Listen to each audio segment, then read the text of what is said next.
Je voudrais commencer mon message avec une question. Alors ne me répondez pas, répondez-vous intérieurement. Connais-tu réellement ta destinée? Sais-tu où tu vas dans cette vie? Sais-tu où cette vie va te conduire? Un jour, un pilote d'avion qui décollait comme tous les jours d'une ville pour aller dans une autre a commencé à dire au copilote qui était avec lui: je vais te laisser la place ici, je vais aller faire un trou derrière, mais tu peux continuer tout droit, ne t'inquiète pas. Et aussitôt qu'il a fermé la porte, le copilote, personne ne le savait, il était suicidaire, il avait 300 personnes à son bord, et il n'avait qu'une idée, c'est de faire cracher l'avion. Bien sûr que le personnel de bord sont venus pour avertir le pilote qui était sorti.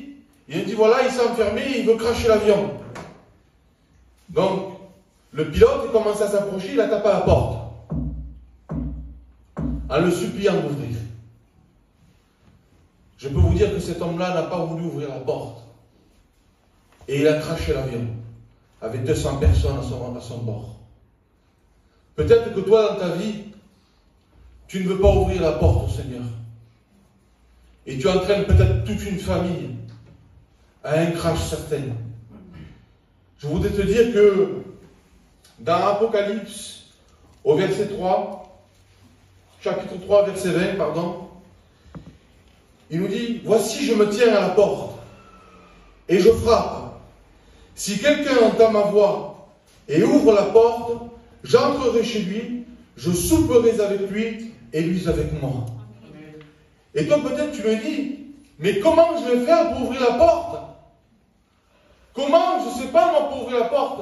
Je suis pris par mon péché, je suis accablé de ma maladie, je suis accablé de mes angoisses, le frère le témoignait, qu'il était angoissé, je suis angoissé de ma dépression. Et comment je fais pour ouvrir la porte? Mon mari, ma compagne m'empêche d'ouvrir la porte. Il est paru un homme une fois dans la parole de Dieu. Et on le retrouve dans Matthieu 3. C'est Jean le Baptiste. Jean le Baptiste apparut et disait aux nations: repentez-vous, car le royaume des cieux est proche. La clé pour toi pour ouvrir la porte, c'est la repentance. C'est que tu demandes pardon à Dieu de ce que tu es. Et le Seigneur ne tardera pas à se faire connaître à toi. Il viendra, et comme le dit ce texte, il soupera avec toi et toi avec lui. Ça veut dire qu'il sera avec toi dans ton cœur jusqu'à la fin de tes jours. Jusqu'à temps que tu rentres dans le royaume céleste, et c'est là, c'est ta nouvelle destination. Je voudrais prendre notre texte. C'est Jérémie, lui, il avait tout compris. Ça se trouve dans Jérémie 10 et verset 23.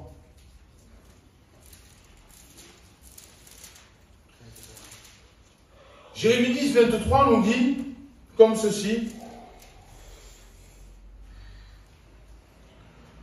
je sais, ô Éternel, la voie de l'homme n'est pas à son pouvoir. Ce n'est pas à l'homme, quand il marche, de diriger ses pas.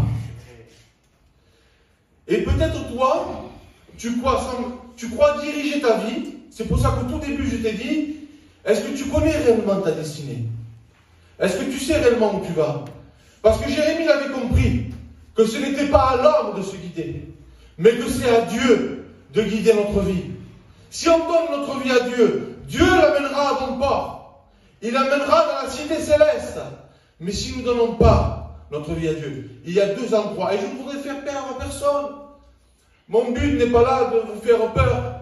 Mon but est de vous éclairer et que vous compreniez qu'il y a deux endroits où passer l'éternité, soit près de Dieu, soit loin de Dieu. Et croyez-moi, à l'horloge de Dieu, croyez-moi que l'heure est avancée. Quand je regarde mes enfants, et le message que je vous prêche ce soir, je le prêche aussi à mes enfants. Je leur dis: l'heure de Dieu est avancée. Jésus revient chercher son Église. Et il prendra seulement, comme les Énuman, ses brebis. Mais il faut faire partie de l'enclos. Il faut être de la maison de Dieu. Dieu cherche un homme. Dieu cherche une femme ce soir qui aurait un cœur désireux d'accueillir le Seigneur, un cœur repentant qui voudrait laisser rentrer le Seigneur. Vous savez, David disait au psaume 23, il disait comme ceci, j'aime bien réciter le psaume 23, moi.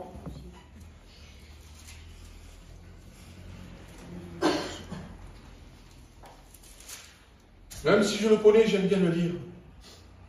L'Éternel est mon berger. Je ne manquerai de rien. Il me fait reposer dans de verts pâturages. Alléluia. Merci, Seigneur. Il me dirige près des eaux paisibles. Vous avez vu encore David dit que c'est le Seigneur qui le dirige vers les eaux paisibles.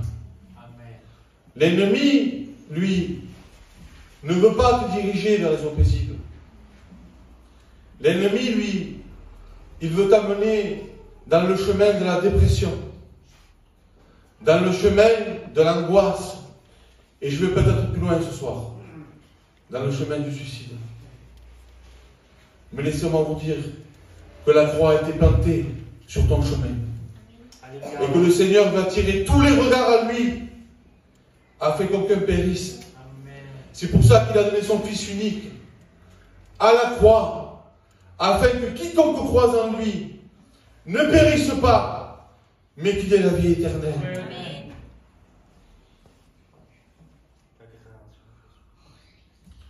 J'aimerais que vous ne vous enfermez pas comme ce pilote dans votre cockpit. Qu'est-ce que je veux dire par là? Dans vos raisonnements. En disant, c'est pas pour moi l'évangile. L'évangile, c'est plus tard quand je serai vieux. Moi, je n'ai pas besoin de tout ça. Croyez-moi que la chose la plus belle au monde, ce que nous les chrétiens, nous efforçons de vous dire, se trouve là. Amen. La parole de Dieu. Je me lève et je me couche en paix. Amen. Vous savez pourquoi? Parce que le Seigneur est avec moi. Amen. Amen. Ça, ce n'est pas mes paroles à moi. C'est les paroles de la parole de Dieu. Ce n'est pas une promesse pour moi. C'est une promesse aussi pour toi. Ah, moi, mon foyer détruit. Ma compagne ne viendra jamais. Mon compagnon ne viendra jamais. Que fais-tu des promesses de Dieu? Serre-les dans ton cœur. Je sauverai toi et toute ta maison. Amen. Accrochez-vous aux promesses de Dieu, peuple de Dieu. Et même si nous marchons, parce que maintenant, si vous acceptez le message du Seigneur, si vous vous repentez devant le Seigneur, votre destinée, ce n'est plus le lieu de tourment, mais c'est le ciel. Et peut-être que dans votre marche chrétienne, vous allez recevoir des coups. J'ai reçu des coups. Le serviteur de Dieu humain a reçu des coups. Michael a reçu des coups. Swan a reçu des coups. Nelson reçoit des coups. Serge commence à recevoir des coups. Anthony a reçu des coups. Marlon pareil. Rocky est avec nous pleinement. Et on reçoit des coups. L'homme de Dieu, le Seigneur disait que s'ils ont fait ça au bois vert, comptez bien ce qu'il fera au bois sec. Mais j'ai une promesse de Dieu pour vous. Il a fait du bien à mon cœur. Quand j'étais aux écoles bibliques, là, le Seigneur est venu. Parce que je voyais des frères passer par le combat et je ne comprenais pas. Il essuiera vos larmes. La parole de Dieu, il dit bien que c'est lui qui va essuyer nos larmes. C'est lui. Alors si nous passons par des combats, la maladie, le découragement, levons nos têtes. On est des soldats de Dieu. Et nous avons un grand combat à mener. Sauvez les âmes, ceux qui sont au dehors. Et toi, peut-être, tu ne fais pas encore partie de cette armée. Et ce soir, le Seigneur te dit, venez à moi, vous tous, qui êtes fatigués, qui êtes chargés, et moi, l'Éternel, je vous donnerai du repos. Vous croyez-moi que le repos de Dieu, ce n'est pas le mien, hein? C'est pas ce que moi je peux vous donner, hein? C'est parce que l'imam va vous donner, c'est parce que Michael va vous donner, c'est parce que n'importe quel pasteur ne vous donnera pas le repos que Dieu veut vous donner. Parce qu'il dit, venez à moi, je vous donnerai du repos. Et après le texte, il dit, cherchez mon repos. Ça veut dire premièrement que le Seigneur vous donne le repos quand vous vous approchez de lui, quand vous vous repentez, vous acceptez le Seigneur, Dieu vous donne son repos, mais après il dit cherchez mon repos. Et là vous allez me dire, Steve, pourquoi chercher le repos? Puisqu'il me l'a donné. Le repos s'entretient. La parole de Dieu. Et vous demeurerez dans le repos jusqu'à la fin. On peut voir à travers le monde que le monde n'a plus le repos. Des guerres d'un côté, des famines de l'autre, des pestes, des coronavirus. Le monde, c'est le chaos total. On dirait que même le monde est en train de nous faire voir et de nous dire Jésus revient. Et il revient bientôt. Je le crois de tout mon cœur que le Seigneur que je vous prêche ce soir est au milieu de nous. Vous savez pourquoi? Parce que 2 ou 3 réunis à mon nom, Dieu est au milieu de nous.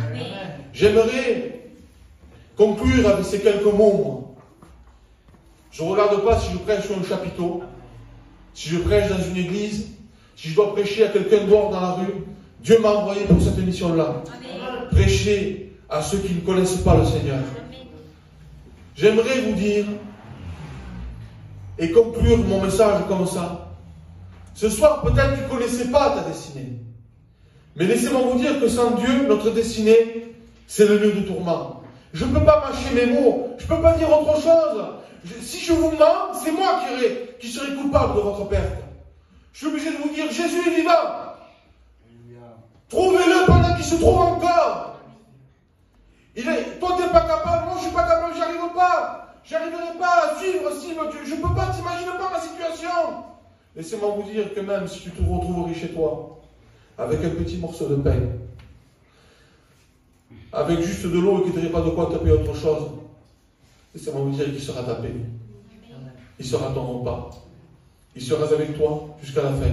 Et ta destination, merveilleuse, et vers pâturage, le ciel de gloire. Moi, j'ai plus rien à dire. Moi, je prêche 5 minutes, tant pis, c'est pas grave. Je le fais de tout mon cœur. Sauvez-vous.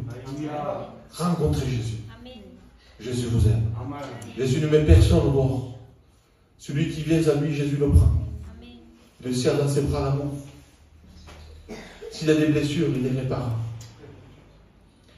Il est capable de réparer l'irréparable.